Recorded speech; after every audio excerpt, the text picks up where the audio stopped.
नमस्कार दोस्तों, मेरा नाम डॉक्टर सोमिल मांडलिया है और मैं अहमदाबाद गुजरात में एक रीढ़ की हड्डी के और जॉइंट के एक्सपर्ट के तौर पर प्रैक्टिस कर रहा हूँ। दोस्तों, किसी भी मरीज़ को स्लिप डिस्क या साइटिका की दिक्कत होती है तो मरीज़ का और मरीज़ के जो भी रिलेटिव्स होते हैं उनका एक बहुत ही कॉमन क्वेश्चन है कि सर हम अब बेड रेस्ट कितना करें या फिर हम चलना शुरू करें या ना करें, अब हम क्या करें।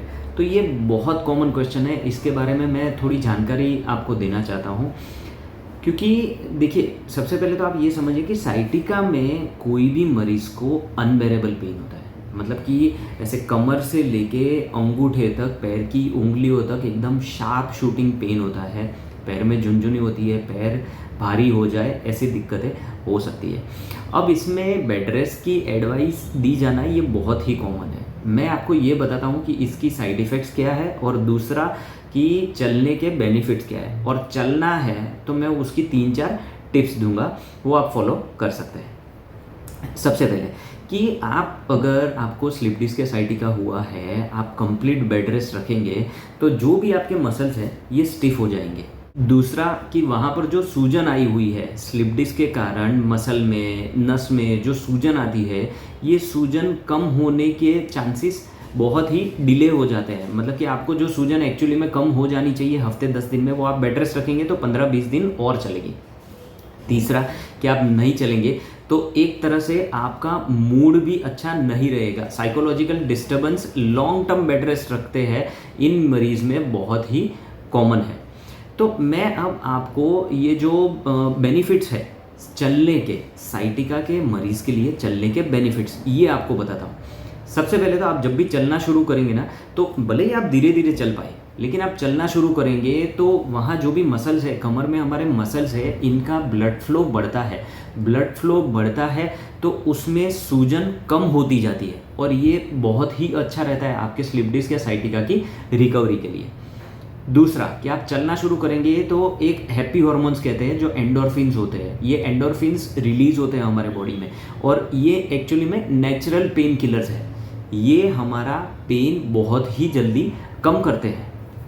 तीसरा कि आप चलना शुरू करेंगे तो आपके मसल्स की स्ट्रेंथ भी अच्छी रहेगी। मसल्स की स्ट्रेंथ अच्छी रहेगी तो आप जब भी नॉर्मल सी में आएंगे, जब भी आप नॉर्मली चलना दौड़ना सब कुछ शुरू करेंगे, तो आपको उसमें स्ट्रेंथ रिगेन करने में बहुत ही बेनिफिट मिलेगा। और चौथा कि आप चलना शुरू रखेंगे तो स्पाइन का जो नेचुरल अलाइनमेंट है ये भी बना रहेगा।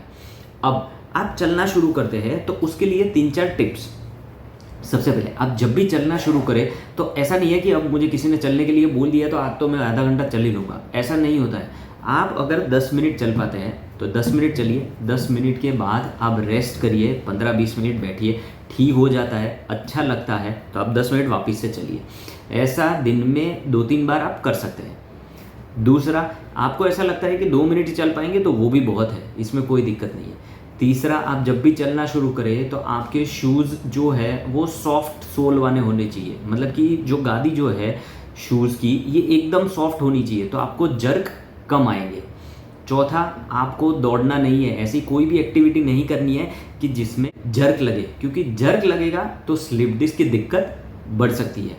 और पांचवा कि आप जब भी चलना शुरू करें तो उसमें आपको स्टेप्स छोटे छोटे रखने हैं, एकदम लंबे स्टेप्स लग के आपको नहीं चलना है, उससे हैमस्ट्रिंग का स्ट्रेचिंग बढ़ सकता है और आपकी दिक्कतें बढ़ सकती है।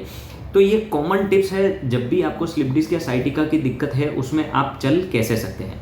अब कौन सी ऐसी कंडीशंस है जिसमें आपको एब्सोल्युटली नहीं चलना चाहिए, वो है कॉर्डा इक्वाइना। मतलब कि आपकी गादी जो है वो इतनी ज़्यादा खिसक गई है कि आपको बहुत ही सीवियर पेन है और यूरिन मोशन में दिक्कतें आने लगी है। ये कॉमन प्रॉब्लम है कि जिसमें यूरिन स्टूल की दिक्कत हो तो आपको नहीं चलना चाहिए। और दूसरा कि अगर आपको इन्फेक्शन या फिर फ्रैक्चर के कारण ऐसे साइटिका के सिम्टम्स हैं तो भी आपको आपके डॉक्टर की सलाह के बाद ही चलना चाहिए। और भी कोई आपको दिक्कत है, आपको बेड रेस्ट कहा गया है, तो आप आपके स्पाइन सर्जन से या फिजियोथेरापिस्ट से बात करिए कि आपको बेड रेस्ट क्यों कहा गया है। अदरवाइज आप चलेंगे तो आपके लिए ये बेनिफिशियल है। धन्यवाद।